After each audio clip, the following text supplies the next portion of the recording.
Welcome back to the Real News Network for our next segment of our interview with Sephora Berman. She's the Executive Director of Power Up Canada. She blogs at Zero Carbon Canada.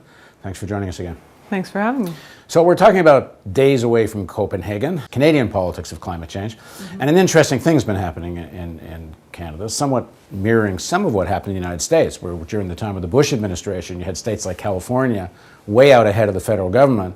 You seem to be having something similar happening in Canada. So tell us what's going on. No question. On both sides of the country, what we're seeing is we have both municipal and provincial leaders who are way out in front of the Harper government. And not only that, but as the heat is on in the run-up to Copenhagen, we've seen just in the past 2 days, Premier McGuinty here in Ontario, Premier Charest in Quebec, out and out criticizing the Harper government for taking Canada into Copenhagen with such a bad position. And just to be clear, so people know, let me see if I get this right.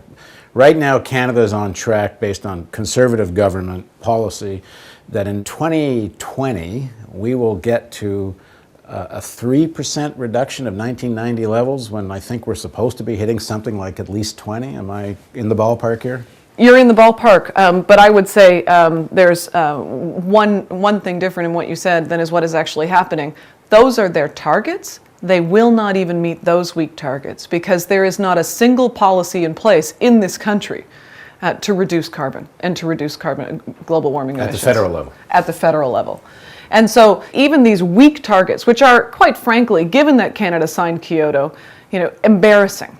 To walk into Copenhagen with these incredibly weak targets, we're not even on track to meet those because this government has yet to put in place any of the initiatives that they've promised. So let's talk about what's happening at the provincial level. Now, you yourself are based in British Columbia. That's right. Which is one of the provinces that seems to be out ahead of this. So what's going on there? One of the most exciting things in British Columbia is that we are the only jurisdiction in North America with an economy-wide carbon tax that applies to all industry. And this was put in place, it started a couple of years ago, and the government has not only committed to this, but committed to ramping up the price of carbon as we move forward. And that's already having an impact. We're seeing major factories decide to switch and get onto the grid, and the majority of the grid in British Columbia is hydro. So we're seeing fuel switching. We're seeing major institutions like the University of British Columbia invest heavily in renewables. So we're seeing changes, quick changes on the ground. But the government has not only put a price on carbon, but they've also scaled up the development and investment into clean energy. And so they're supporting the dramatic investment into renewable energy. Now let's go back to Obama again just for a second. Jim Hansen, who's the chief climatologist for NASA, has said that cap and trade is worse than not having anything, that cap and trade allows so much manipulation that you wind up with the illusion of carbon emission policy, but you wind up effectively with nothing. And that is what's coming from the Obama administration, is cap and trade. They don't want to go to carbon tax, even though British Columbia seems to be showing it can work. It's true, and in some ways it may be because it's called a tax. Show me a politician that wants to campaign, other than perhaps Dion, on a tax. But the fact is, there's no question that a carbon tax is simpler, it's easier, it's quicker to put in place. But I would disagree with Hansen in that we need whatever policy measures we can get right now to reduce global warming pollution as quickly as possible. And it's true that cap and trade systems, are more complicated, and there's more room for gerrymander, than any other place. Really fast, because I think most of our audience knows, but let me try to do in 25 seconds the difference and tell me when I'm wrong, okay? All right, so as far as I understand it, cap and trade is you put on a binding cap to an industrial sector, but you can meet the cap on how much carbon you can emit through trading. So if you're a coal generating electrical station and you want to make a deal with someone who's going to plant some trees in the Amazon, you're going to be able to make that trade. And that's what they're saying is so potentially fraudulent about it, that it winds up becoming like a Wall Street derivatives kind of scheme. Right, and how much is going to be allowed to be traded versus actual reductions is a big question. Whether or not the permits are going to be auctioned off in order to generate revenue, or whether they're just going to be given out, which is really a gift to the fossil fuel industries? Those are all big questions in the design of a cap-and-trade system. So let's go back to a model that's more positive. British Columbia, you say is working. So tell us more about what's working in British Columbia. It's a very simple and elegant system. They put a price on carbon. They put a tax in place. And the result is that we're very quickly seeing that there is an economic advantage. So not all the companies left British Columbia, the economy hasn't collapsed? No, and in fact, I believe that the government is going to be releasing in the run-up to Copenhagen some of the actual data that we're seeing in British Columbia. But I have seen tangible examples at the University of British Columbia, at specific factories, where they've said to me, makes sense for me to get on the grid now. You know, I'm going to save money now. And the carbon tax is that incentive. And that's essentially what we want to do. We want to make it cost more to pollute, and we want to stimulate new clean innovations and clean tech. And that's what the carbon tax is doing. So also interesting in Canada, just yesterday, the Premier of Quebec, Premier Charest, announced that new targets for Quebec, that they're going to meet 20% by 2020, below 1990 levels.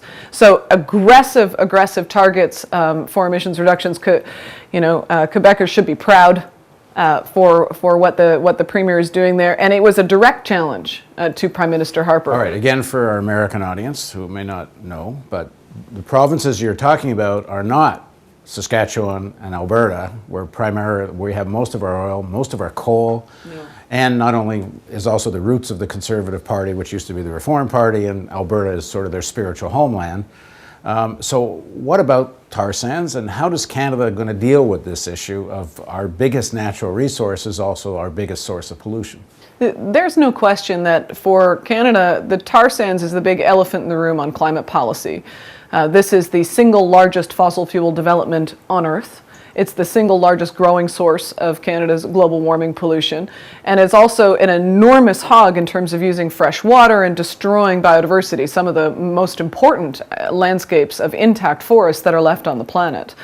And the Harper government's policies so far have been to protect the development of the oil sands at all costs. You know, they have had intensity-based emissions targets, so the oil sands are allowed to increase the amount of oil in development every day.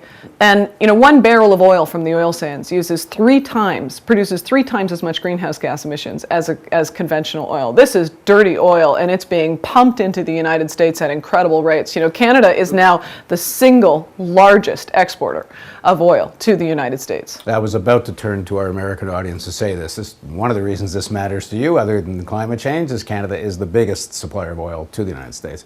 And not only that, but because this is such dirty oil, there is new infrastructure being built in the United States and new refinery upgrades that leave an incredible toxic imprint on communities across the United States. Okay, so there's one underlying great scientific question which hasn't been answered as far as I know, but all the policies heading in this direction anyway. Obama says there is such a thing as clean coal, and Harper says there is such a thing as clean tar sands. Mm-hmm. So is either of that true? Not in the short term. You know, no one has proven that we can do carbon capture and storage safely at the scale that they're talking about. And I think it's a mistake for governments to be throwing public money after it in the way they're doing and not putting that money into cleaner technologies and renewables. If the oil industry and the coal industry want to prove that it's possible, then we should be forcing them by making it more expensive to pollute.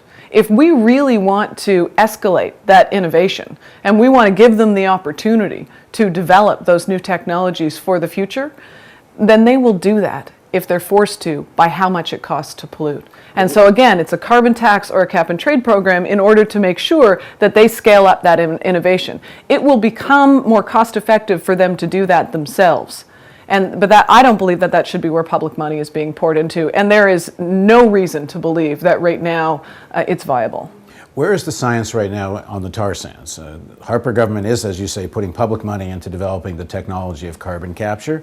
Is there any evidence of success or not? This is the unicorn of the fossil fuel industry. This is right now it is more of a PR tool for Alberta and the Harper government to say that they're working on clean technologies, they're working on carbon capture and storage, even though they have no proof right now that it's viable. What we need to be doing is slowing down the development of the tar sands. We need an immediate moratorium on new permits. We need to be figuring out whether or not it's possible to, at the very least, clean up the leakage of the toxins. The tar sands today, every day, pumps out 1.8 billion liters of toxic water into open pit lakes. Canada has the largest open pit toxic lakes of any place in the world. You can see them on Google Earth. So to be saying that we're investing in CCS and therefore that's a solution to the tar sands, while having some of the weakest policies walking into Copenhagen in order to protect that oil sands development in the climate era, is not only the wrong environmental policy, but I would offer that it's immoral and it's underestimating the capacity of Canadians to address this challenge. Okay, in the next segment of the interview, which will be short because I know you have to run, what are your hopes for concretely for Copenhagen? What are you going to be doing there? And also, we're going to let people know you're going to be reporting during Copenhagen. I will be able to see. So please join us for the next segment of our interview with Berman.